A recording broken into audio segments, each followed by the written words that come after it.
Okay, projectile motion देखते हैं आज। मीन्स आज का टॉपिक हमारा जो है प्रोजेक्टाइल मोशन है।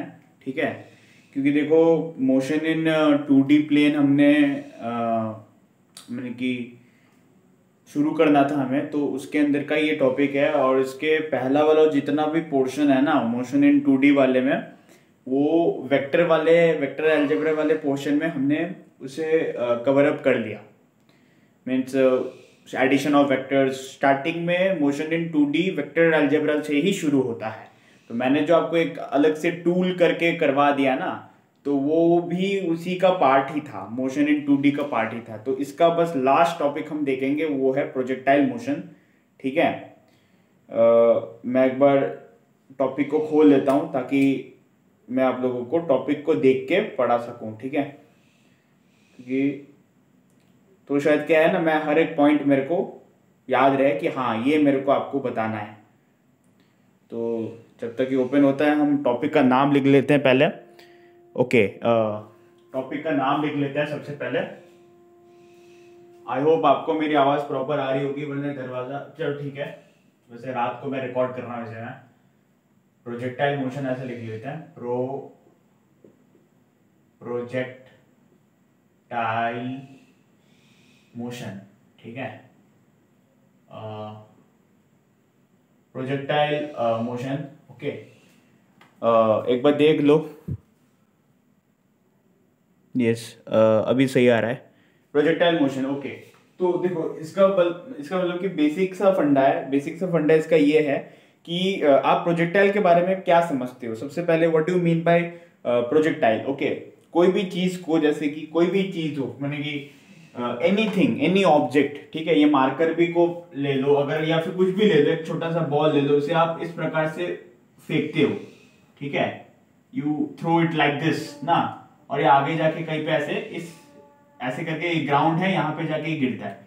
तो ये जो मोशन है, ठीक है, एक्चुअली देखो क्या है ना कि रॉकेट जो है ऊपर उठता है, रॉकेट ना, you know escape velocity of earth कितना होता है, एस्केप वेलोसिटी ऑफ अर्थ कितना होता है।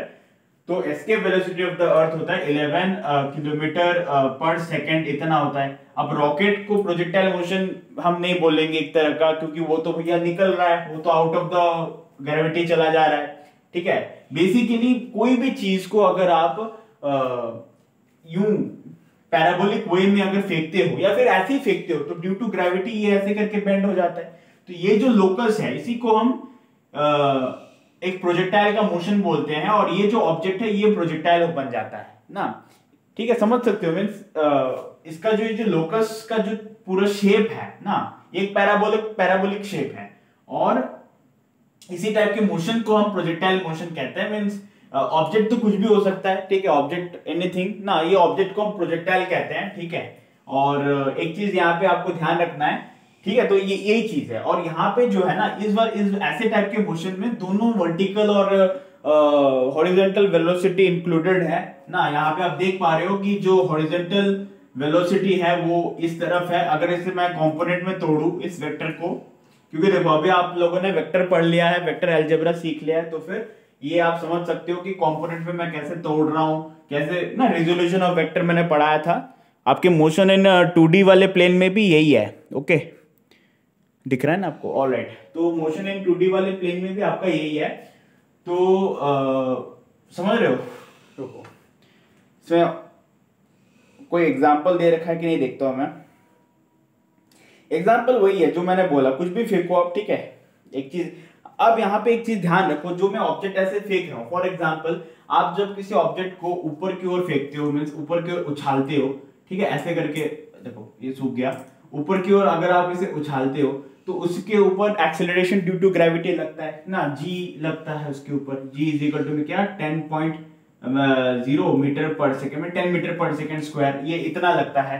तो यहाँ पर भी जो वर्टिकल मोशन है ना, यहाँ पर भी आप देख सकते हो, यहाँ पे अगर आप एक्सेलरेशन निकालो, टोटल एक्सेलरेशन मान लो कि इसका एक्सेलरेशन निकालो, तो जो एक्सेलरेशन होगा, ठीक है, ये जो मैं डार्क कर रहा हूँ, ये जो मेन एक्सेलरेशन होगा वो कितना होगा, माइनस में जी जे कैप, ये होगा। अब ये कैसे होगा मैं आपको बताऊं कैसे होगा। जैसे कि ये वाला जो, क्योंकि इसका दो कंपोनेंट है, ना, वेलोसिटी का दो दो कंपोनेंट है। अब एक हॉरिजॉन्टल वेलोसिटी जो होगा, ठीक है, जैसे कि जो हॉरिजॉन्टल वेलोसिटी होगा वो 0 होगा ना, ठीक है। मीन्स यहाँ पे देखो, आफ्टर द, एक लाइन पढ़ रहा हूं मैं, ये लाइन को समझो। After the object has been projected, the acceleration acting on it is that due to gravity ना, which is directed vertically downward, ठीक है। तो जो वर्टिकल डायरेक्शन में जो एक्सेलरेशन होगा वो ग्रेविटी के द्वारा एक्सेलरेशन लगेगा, ठीक है, ग्रेविटी के द्वारा एक्सेलरेशन लगेगा। और जो आपका क्या बोलते हैं, हॉरिजॉन्टल एक्सेलरेशन जो होगा वो जीरो एक्सेलरेट, वो उसका वैल्यू 0 होगा, एक्स की वैल्यू 0 होगा। क्योंकि मैं ये जो बोल रहा हूं ना, ये देखो, ये vx है और ये है आपका vy, ठीक है ना। तो ये जो vx है, तो इस डायरेक्शन में, हॉरिजॉन्टल डायरेक्शन में जो एक्सेलरेशन होगा उसका वैल्यू 0 होगा, ax इज इक्वल टू में 0 होगा, और ay इज इक्वल टू में कितना होगा, माइनस में g होगा। माइनस ड्यू, क्योंकि नीचे की ओर ऑपोजिट डायरेक्शन की ओर एक्सेलरेशन ड्यू टू ग्रेविटी लग रहा है, और माइनस g होगा। अब इन दोनों को अगर आप ऐड करोगे 0, अब देखो 0 i माइनस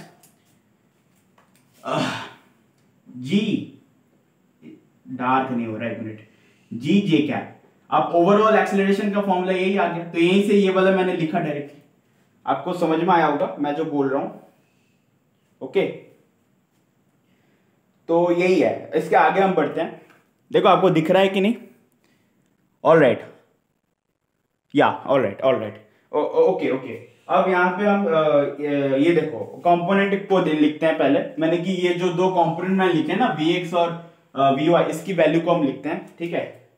आप मेरे बस बात को ध्यान से समझो, ठीक है, तो फिर आपको समझ में आ जाएगा। आपको देखो ये ऑब्वियसली, ये देखो ये एक्स एक्सिस है, ये वाई एक्सिस है, आप समझ सकते हो, आपने ये कंपोनेंट ऑफ वेक्टर में पढ़ा होगा, मैथमेटिक्स में भी आपने देखा होगा कि अब मैं इसका जो वैल्यू लिख रहा हूं वो आप ध्यान से देखना। जैसे कि यहाँ पे वी नॉट जो है वो हमारा ये वाला पोर्शन है ना। अगर मैंने इस ऑब्जेक्ट को वी नॉट वेलोसिटी से उछाल दिया, वी नॉट, तो फिर आप देख सकते हो V x is equal to में क्या हो जाएगा, we naught cos theta naught. अब थीटा नॉट वी नॉट क्या है मैं बता रहा हूं, एक मिनट।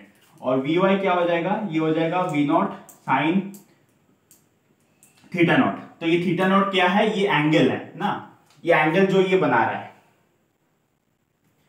ठीक है। ये जैसे कि अगर मैं इसे एक्सिस बना दूं यहां पे ना, ऐसे करके, ठीक है, तो जो एंगल ये बना रहा है थीटा नॉट, ठीक है, ये वाई एक्सिस बना लो, ये एक्स एक्सिस बना लो, ठीक है। तो ये थीटा नॉट एक्सिस जो ये बना रहा है। अब यहाँ पे देखो, यहाँ पे जो टॉप फ्लोर में वी वर्टिकल वेलोसिटी जो होगा वो 0 हो जाएगा, और ठीक है, क्योंकि रुक जाता है एक पॉइंट में जाके ना, लेकिन अब वो मैं बताऊंगा आगे। तो ये बेसिकली दो कंपोनेंट इक्वेशन ध्यान रखो। अब यहाँ पे क्या होगा, अब यहाँ पे एक चीज आप ध्यान रख सकते हो कि एक्स वाई मींस इनकी जो इनिशियल वेलोसिटी है, क्योंकि देखो यहाँ पे if we take the initial position to be origin, अगर मान लो इनका इनिशियल पोजीशन ओरिजिन, और ओरिजिन में क्या है, रुका हुआ है ऑब्वियसली, तो एक्स नॉट वाई नॉट की वैल्यू 0 होगा, ठीक है, एक्स नॉट वाई नॉट की वैल्यू जो है वो 0 होगा। तो फिर आप ऐसे लिख सकते हो, ये देखो, ये आपने कंपोनेंट लिखा ना, और यहाँ पे फिर वो ये हाफ एटी स्क्वायर का फॉर्मूला लगना है, तो फिर इसका हम इक्वेशन निकाल सकते हैं, ठीक है। तो अगर हम इनिशियल कंडीशन को लें, if we take the initial condition, एक मिनट डस्टर लेता हूं, इसके बाद आप लिख सकते हो ऐसे करके, if we take the initial condition, लिख लो, मैं बोल ही रहा हूं ऐसे, इनिशियल कंडीशन या at initial condition x naught is equal to में 0, y naught is equal to में 0, ठीक है, ये होगा। और जो आपका जो है क्या बोलते हैं, ये वाला फॉर्मूला फिर आप यूज करोगे, एस इज इक्वल टू में UT plus half GT square, ठीक है, क्योंकि यहां पे ग्रेविटी इंक्लूड है इसलिए। तो ये जो है, इसी इक्वेशन से मैं क्या लिख रहा हूं, इसी इक्वेशन से आप देखो मैं कंपोनेंट वाइज लिख रहा हूं, क्योंकि मुझे अब Vx और Vy की वैल्यू निकालनी है ना। ये तो मैंने एक मैथमेटिकल cos थीटा के फॉर्म में लिखा, जो ऊपर इसके पहले लिखा था, ठीक है। बाकी इनका इक्वेशन क्या होगा, व्हाट इज द इक्वेशन, ये आप लिख सकते हो। देखो जैसे एक्स एक्सिस का क्या होगा, एक्स इज इक्वल टू मैं डायरेक्ट लिख रहा हूं यहाँ पे, ये वाला फॉर्मूला यूज किया है, ठीक है, मैं बताऊंगा अभी। V naught of x. और v naught of x means v naught क्या है, वी नॉट आपका ये है, मीन्स यहाँ पे जो यू है वो क्या है, वी नॉट है, ठीक है। तो इसलिए यहाँ पे लिखा वी नॉट ऑफ एक्स ना, sorry v naught of t ना, क्योंकि ये टी है, टी तो टी है ना, ये तो चेंज नहीं किया, मैंने बोला ना ये फॉर्मूला हम लगा रहे हैं, ठीक है। और बस अब ये वी नॉट, अब कुछ देर पहले मैंने वो वाला इक्वेशन लिखा था, आपको याद है अभी जो लिखा था मैं, ठीक है। देखो ये पूरा एक डेरिवेशन है एक तरह का, वी नॉट ऑफ एक्स, ठीक है। इसका जो अभी जो लिखा था वो वी एक्स से मैंने लिख दिया था, वो actually v naught of x था, क्योंकि मैंने इसका वेलोसिटी वी माना था पहले, लेकिन बाद में मैंने बोला कि ये मैं v इज इक्वल टू में वी नॉट मान रहा हूं, ठीक है।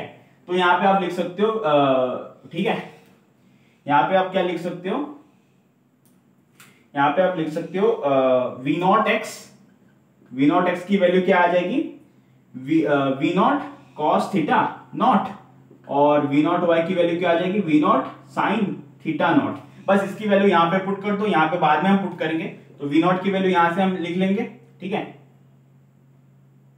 मैंने वी नॉट एक्स की वैल्यू, ये एक्चुअली एक्स है, वी नॉट ऑफ एक्स है, ठीक है, जो मैं लिख रहा था, ये नीचे लिखना था एक्चुअली, और टी तो आपका टाइम है, ठीक है। तो इसकी वैल्यू हम यहां से लिख लेंगे, तो v naught cos theta naught, और आपका क्या आ जाएगा, हाँ बस आ गया, ये तुम्हारा एक्स कंपोनेंट का आ गया, ठीक है, एक्स कंपोनेंट का आ गया, और ये टी मल्टीप्लाई कर दो, और वाई जो है ये वाला फॉर्मूला यूज कर रहा हूं, ठीक है, ये ध्यान से देखो, ये वाला आप देखो, y माने कि ये डिस्प्लेसमेंट y वर्टिकल डायरेक्शन वाला, और u की जगह पे क्या लिख दोगे, यहाँ पे u की जगह पे जैसे कि मैंने v नॉट x लिखा, यहाँ पे u की जगह पे क्या लिखोगे, v नॉट ऑफ y लिख दोगे, तो यहाँ पे v नॉट ऑफ y लिख दो, और यहाँ पे t लिख दो, क्योंकि यहाँ ये वाला फॉर्मूला, और हाफ g है ऑब्वियसली, और लेकिन माइनस में g है तो यहाँ पे माइनस लगा दो, ठीक है, और टी स्क्वायर लिख दो, ठीक है। ये वाला इक्वेशन बन गया, जो यहां पे लिखा हुआ है, यस ये वाला इक्वेशन है, ठीक है। बस वैल्यू पुट कर देना यहाँ पे वी नॉट ऑफ वाई की वैल्यू यहां से पुट कर देना, ठीक है। तो ये क्या आ जाएगा, मैं फाइनल ये दो वैल्यू पुट करने के बाद का वैल्यू लिखता हूं मैं, ठीक है, आपको दिख रहा होगा। ऑल राइट, जल्दी से लिखते हैं वैल्यू, आपको दिख रहा होगा, एक मिनट, थोड़ा सा नीचे हो गया ना, मीन्स मेरे मार्कर का इंक वो हो गया। मैं आपको फाइनल इक्वेशन बताता हूं, जो x और y का इक्वेशन है, मीन्स यहां पे देखो x और y क्या है, कंपोनेंट लोकस, ये वाला है, मतलब कि इनके कंपोनेंट का लोकस का इक्वेशन है, जो कि मैंने, ठीक है, निकाला अभी। x इज इक्वल टू में क्या आया, v naught of x t, that is ये वैल्यू मैंने पुट किया था, v naught of x t, तो v naught cos theta naught into t, और y इज इक्वल टू में क्या है, वी नॉट ऑफ y, जिसकी वैल्यू क्या था, v naught sine theta naught t, minus में हाफ जी टी स्क्वायर। ये दो इक्वेशन ध्यान रखना, ठीक है, ये दो इक्वेशन ध्यान रखना, इसे ओके, इक्वेशन नंबर 1 दे देते, इक्वेशन नंबर 2 दे देंगे, ठीक है।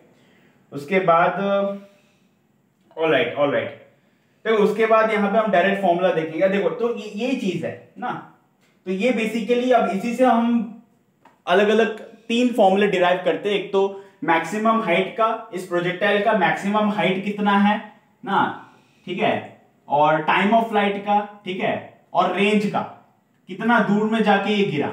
रेंज का मतलब होता है कितना दूर जाके ये गिरा, ये जो ऑब्जेक्ट है, जो भी ऑब्जेक्ट है जिसे आपने ऐसे करके फेंका, कितना दूर जाके गिरा, एक तो ये हम निकालेंगे, एक टाइम ऑफ फ्लाइट निकालेंगे, और मैक्सिमम टाइम, मैक्सिमम हाइट में पहुंचने के लिए टाइम क्या क्या निकालेंगे, एक निकालेंगे हम टीएम, इसका मतलब होता है जितना आपको टाइम लगा मैक्सिमम हाइट में फेंकने के लिए ना। दूसरा आप निकालोगे टीएफ की value, maximum time of flight ना। तीसरा आप निकालोगे रेंज, और चौथा एक और चीज आप निकालोगे ना, एक और चीज आप इसका निकालोगे, वो है equation of path of projectile, वो तो पैराबोलिक होगा, मैंने बता दिया, मैक्सिमम हाइट ऑफ प्रोजेक्टाइल, हाँ, और एक maximum height of project HM निकालोगे, मैक्सिमम हाइट ऑफ प्रोजेक्टाइल, ये एचएम, ये जो मैंने लिखा है यहाँ पे, ठीक है। तो इसका बस फॉर्मूला देख लो, और वो जो है ना, वो देखो इसी से बनता है, यही दो इक्वेशन से वो सारे के सारे फॉर्मूले बनेंगे, बस ये दो इक्वेशन से, ठीक है, ओके। तो सबसे पहला जो इक्वेशन है, equation of path of projectile क्या है, ये जो प्रोजेक्टाइल का इक्वेशन ऑफ पाथ क्या है ये लिख लेते हैं पहले। आपको दिख रहा है ना? Okay, equation of path of projectile क्या है लिख लेते हैं। देखो ये इसी से बना है, equation of path of projectile ना, equation of path of this projectile, कुछ नहीं करना, बस टी को एलिमिनेट कर दो, दो इक्वेशन को सॉल्व करके, ठीक है। ये कैलकुलेशन आप ट्राई कर सकते हो, लेकिन ये मैं डायरेक्टली लिख देता हूं यहां से, ठीक है। अब इसे याद रख लेना, वैसे tan theta naught x minus g बटे में 2 v naught cos theta naught, ठीक है। ये देखो प्रोजेक्टाइल ही है, स्क्वायर एक्स स्क्वायर, तो देखो एक्स स्क्वायर है यहाँ पे, ठीक है, बाकी तो कांस्टेंट है। y इज इक्वल टू में ax माइनस सी एक्स स्क्वायर, पैराबोलिक है, पैराबोलिक, ठीक है, तो पैराबोलिक है, अंडरस्टूड। दूसरा हम लिखते हैं maximum height of projectile, yes नहीं टाइम ऑफ, पहले हम लिखते हैं yes maximum height of projectile. ये एचएम की वैल्यू क्या होगी, एचएम की वैल्यू क्या होगी, एचएम की वैल्यू हो जाएगी आपका ये भी कुछ नहीं, बस आपको इन्हीं इक्वेशन वैल्यू में आपको पुट करना है। मींस यहाँ पे आपको क्या करना पड़ेगा पता है, देखो यहाँ पे आपको t इज इक्वल टू में टीएम, मींस आपको बस देखो सबसे पहले तो आपको टीएम की वैल्यू निकालनी पड़ेगी, ठीक है। या फिर पहले हम ये वाला कैलकुलेट कर लेते हैं, टाइम ऑफ मैक्सिमम हाइट ना, ओके।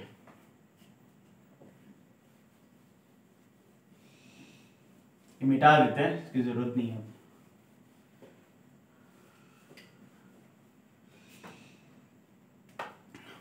एक मिनट,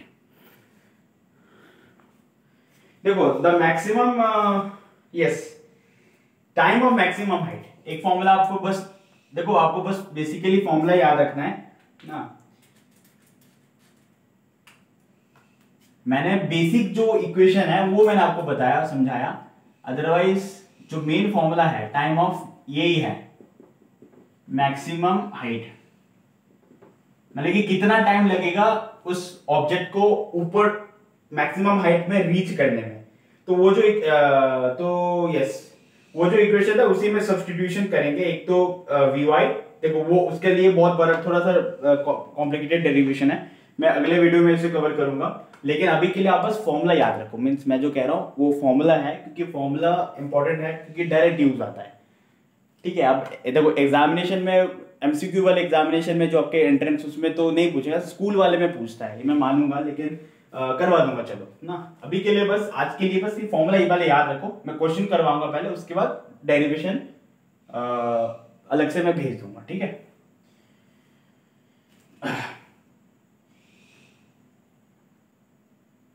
तो टीएम का फॉर्मूला, इसे स्मॉल टीएम से रिप्रेजेंट करते हैं, okay. Small t m is equal to क्या हो जाएगा, we naught sine theta naught, we naught sine theta naught by g, ठीक है। फिर टीएफ जो है ये तुम्हारा टाइम ऑफ फ्लाइट है, टीएफ वाला जो है टाइम ऑफ फ्लाइट है, ठीक है, जो कि है ये इसी से बनेगा 2 v naught sine theta naught by g, ठीक है, ये इसी का डबल होता है और कुछ नहीं, ठीक है। तो TF is known as time of flight of the projectile, ठीक है, इज एक्सपेक्टेड बिकॉज, क्योंकि सिमेट्री है ना इसलिए इसका डबल कर दिया।